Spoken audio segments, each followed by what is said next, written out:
നിങ്ങൾക്ക് positive vibe വേണോ? നേരെ തിരൂരങ്ങാടി സമൂസക്കുളം ഉദ്യാനപാതയിൽ എത്തിയാൽ മതി. പ്രകൃതി രമണീയമായ സെൽഫി കോർണറാണ് ഇവിടെ തയ്യാറായിട്ടുള്ളത്. പ്രതിദിനം നൂറുകണക്കിന് പേർ പ്രഭാത സവാരി നടത്തുന്ന ഉദ്യാനപാത നവീകരിച്ചതോടെ കൂടുതൽ ആളുകളെ ആകർഷിക്കുന്നുണ്ട്. നിങ്ങൾക്ക് പോസിറ്റീവ് വൈബ് വേണോ? നേരെ തിരുരങ്ങാടി കുനുമൽ സമൂസക്കുളം ഉദ്യാനപാതയിൽ എത്തിയാൽ മതി. പ്രകൃതി രമണീയമായ സെൽഫി കോർണറാണ് ഇവിടെ തയ്യാറാക്കിയിട്ടുള്ളത്.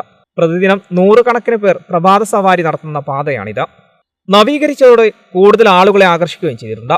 ഉദ്യാനപാതയിലെത്തുന്നവർക്ക് സന്തോഷം പകരുന്ന സെൽഫി പോയിന്റാണ് പ്രധാന ആകർഷണം. തിരുരങ്ങാടി നഗരസഭാ വികസനകാര്യ ചെയർമാനും ഡിവിഷൻ കൗൺസിലറുമായ ഇക്ബാൽ കല്ലിങ്ങലിന്റെ ശ്രമഫലമായി നേരത്തെ നഗരസഭാ വാർഷിക പദ്ധതിയിലും ഇപ്പോൾ KPM മജീദ് MLA ആസ്തി വികസന ഫണ്ടിലും ഉൾപ്പെടുത്തിയാണ് ഉദ്യാനപാത മനോഹരമാക്കിയിട്ടുള്ളത്. ഹരിത ടൂറിസം കേന്ദ്രമാക്കി മാറ്റുന്നതിന് വേണ്ടി മാലിന്യമുക്ത നഗര ജനകീയ ക്യാമ്പയിൻ്റെ ഭാഗമായി അതിനുള്ള തയ്യാറെടുപ്പുകളും നഗരസഭ നടത്തി വരികയാണ്. അപ്പോൾ ഇവിടെ ധാരാളം ആളുകൾ വരുന്ന പ്രദേശമാണ്. ധാരാളം ആളുകൾ അവരുടെ പ്രഭാത സവാരിക്ക്, കാരണം നമുക്കറിയാം ആരോഗ്യത്തിന് ഏറ്റവും പ്രധാനപ്പെട്ടതാണ് നടത്തമെന്ന് പറയുന്നത്. അങ്ങനെ നടക്കാൻ നല്ല ഒരു കൂട്ടായ്മയുടെ ഇവിടെ മോർണിംഗ് സവാരി എന്ന് പറഞ്ഞ ഗ്രൂപ്പ് തന്നെയുണ്ട്.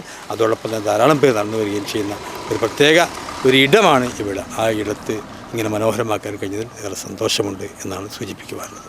ഉദ്യാനപാതയിൽ ഇരുവശങ്ങളിലും ഹാൻഡ് റെയിലുകൾ സ്ഥാപിച്ചിട്ടുണ്ട്. ഇന്റർലോക്ക്, കോൺക്രീറ്റ് എന്നിവ ചെയ്തു. ബെഞ്ചുകൾ, വ്യായാമ പോയിന്റ് എന്നിവയും സ്ഥാപിച്ചിട്ടുണ്ട്. ഇരുവശങ്ങളിലും നേരത്തെ വിവിധ ക്ലബ്ബുകളും നാട്ടുകാരും വെച്ച് പിടിപ്പിച്ച വിവിധ മരങ്ങൾ ആകർഷണമാണ്. ഹൈമാസ് ലൈറ്റുകൾ, പാതയിലെ എല്ലാ പോസ്റ്റുകളിലും തെരുവ് വിളക്കുകൾ എന്നിവയും ഇതിനകം സ്ഥാപിച്ചിട്ടുണ്ട്. പദ്ധതി സമർപ്പണം ഉടൻ നടക്കും. നഗരസഭയുടെ ഹരിത ടൂറിസം കേന്ദ്രമായി ഉദ്യാനപാതയെ പ്രഖ്യാപിക്കാനും ഇക്ബാൽ കല്ലുങ്ങൽ ആവശ്യപ്പെട്ടു. കേരള വിഷൻ, തിരുരങ്ങാടി.